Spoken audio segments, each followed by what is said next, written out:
museum. And I just wanted to tell you a little bit about who we actually are.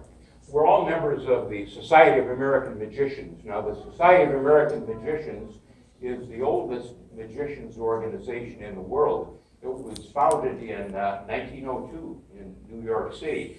And as the years went by, the Society of American Magicians has established local chapters, which we call assemblies, throughout the world. There are many thousands and thousands of members of the S.A.M, as we call it, both professional magicians, hobbyists, like many of us are, and amateur performers that occasionally perform in front of an audience such as yourself.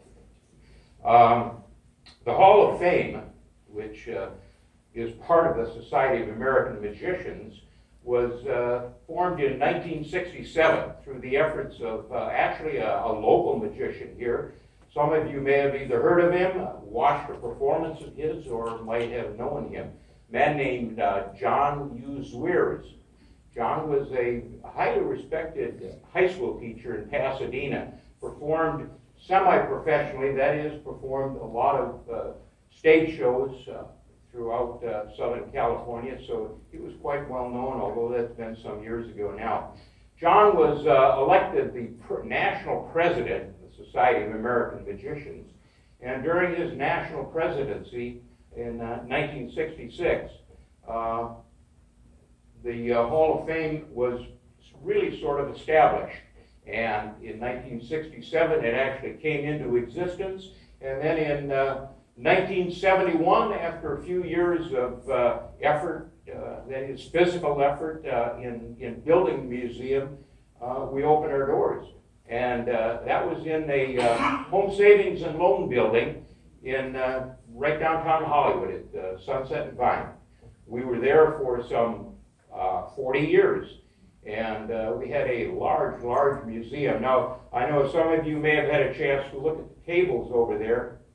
And we have just a token amount to represent just a few of the artifacts that we saved. Basically, the Hall of Fame is a museum and a group that are dedicated to the preservation of magic's history. That is, magic as a form of entertainment art.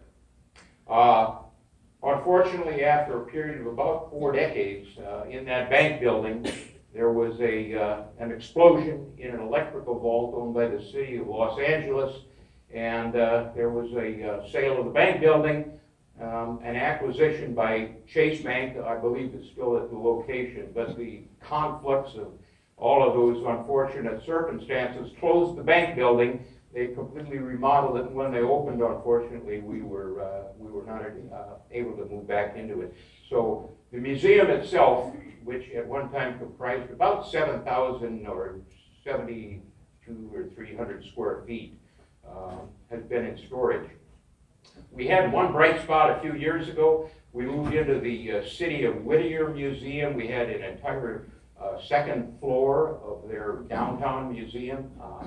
We were able to display much of what we had in the museum and present shows such as we're doing here on a monthly basis. Currently, the Hall of Fame, again, is back in storage. We enjoy giving performances like this, which we do routinely. Unfortunately, we don't have a permanent home to display any of our history anymore, and we are looking for that. Okay, I mentioned we were an educational institution, so that's your education for this afternoon. Now, let's get on with the show. Our next performance